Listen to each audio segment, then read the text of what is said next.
قوم کی بچیاں ناچ گانے کو اپنا شعار اور شوق بنا لیں، ان کی نسل سے اب خالد بن ولید نہیں پیدا ہو سکتے، ناچنے والے ہی پیدا ہوں گے، محمد بن قاسم نہیں پیدا ہو سکتے، طارق بن زیاد نہیں پیدا ہو سکتے۔ مجھے صلاح الدین یاد آیا اور میں بہت رویا۔ وہ بھی کسی ماں کا جنا ہی ہوا تھا۔ اس کے زمانے میں کرک، ایک ہمارے پاکستان میں کرک ہے، ایک اردن میں کرک ہے، اونچی پہاڑی پر وہ شہر ہے، بڑا دشوار قلعہ ہے۔ اس پر ایک حکمران تھا عیسائی، اس کا نام تھا ریجنالڈ۔ تو کرک کے قریب سے قافلے گزرتے تھے حج کے، تو اس نے ایک دفعہ حاجیوں کے قافلے پہ حملہ کیا اور کہنے لگا بلاؤ اپنے محمد کو تمہاری مدد کرے، اور سارے حاجیوں کو تعطیق کر دیا۔ اور دوسری دفعہ اس نے بحری بیڑا تیار کیا اور مدینے پر حملہ کرنے کے لیے وہ بندرگاہ تک پہنچا یمبو کی، لیکن موسمی حالات سازگار نہ تھے تو واپس ہو گیا۔ تو حطین کی لڑائی ہوئی ہے فلسطین میں، جس میں سارا یورپ اپنی طاقت کے ساتھ میدان میں اترا تھا، اور ادھر تنہا صلاح الدین ایوبی رحمت اللہ علیہ اکیلا اس لشکر سے ٹکرایا تھا، اور انہیں اس میں ساری رومن امپائر کو شکست ہوئی تھی، تو بڑے بڑے بادشاہ اس میں گرفتار ہوئے، تو اس میں ریجنالڈ بھی گرفتار ہو کے آیا۔ تو کوئی 12 بادشاہ تھے ریاستوں کے جو سامنے اس کے پیش کیے گئے، تو پیاس کی شدت سے سب کا برا حال تھا، تو صلاح الدین نے سب کو پانی پیش کیا، ریجنالڈ کو نہیں پیش کیا۔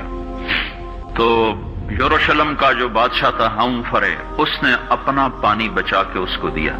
تو صلاح الدین نے کہا یہ پانی تو دے رہا ہے، میں نہیں دے رہا ہوں۔ اسلام میں یہ ہے جب کسی کو پانی پلا دو تو اس پہ تم ہاتھ نہیں اٹھا سکتے، یہ امن کی نشانی ہے۔ تو صلاح الدین نے فوراً اسے کہا یہ پانی تو نے دیا، میں نے نہیں دیا۔ تو پھر انہوں نے ریجنالڈ کو اسلام کی دعوت دی کہ تو مسلمان ہو جا، میں تجھے دعوت دیتا ہوں۔ اس نے انکار کر دیا، کہا میں نہیں ہوتا۔ تو انہوں نے کہا میں نے تیرے قتل کی 2 دفعہ قسم کھائی تھی، ایک جب تو مدینے پہ حملہ آور ہوا تھا تو میں نے قسم کھائی تھی میں تجھے اپنے ہاتھوں سے قتل کروں گا، اور دوسری دفعہ جب تم نے حاجیوں پہ حملہ کر کے کہا تھا بلاؤ محمد کو، تو میں نے قسم کھائی تھی کہ مجھے اللہ نے موقع دیا تو میں اپنے ہاتھ سے تیری گردن اڑاؤں گا۔ آج محمد کا ادنا غلام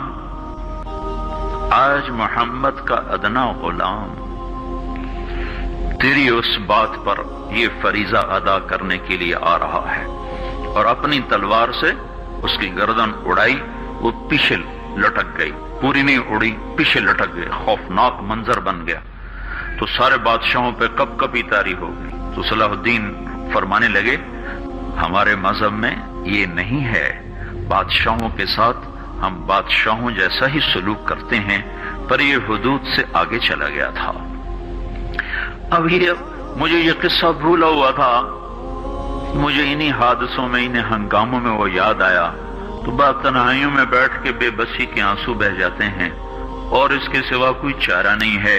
ہماری ساری نسل موسیقی میں ڈوب چکی ہے، جو بدن سرتال پہ تھرکتے ہوں، جو بدن موسیقی کے اوپر ہلتے ہوں، رقص میں آتے ہوں، ان پہ کانٹے ہی اگیں گے، ان پہ صلاح الدین کا پھول نہیں اگ سکتا، ان میں محمد بن قاسم کے پھول نہیں اگ سکتے۔ بانجھ ہو گئی ہے ہماری نسل، اور یہ یورپ کا سحر ہے جو چل گیا ہے، ہماری بے بسی ہے، ہماری بے بسی ہے۔ میں تو بس منت ہی کروں گا اپنے آپ کو پہچانو، اپنی ہستی حیثیت کو پہچانو، اپنی نسبت بدلو۔ تمہاری نسبت یورپ کے ساتھ ہو کے اگر موت آئی بے قیمت ہو جائیں گے، اگر مدینے والے کی نسبت مل گئی تو حضرت فاطمہ کے دائیں بائیں تمہیں بھی کھڑا کر دیا جائے گا، حضرت خدیجہ کے دائیں بائیں تمہیں بھی کھڑا کر دیا جائے گا۔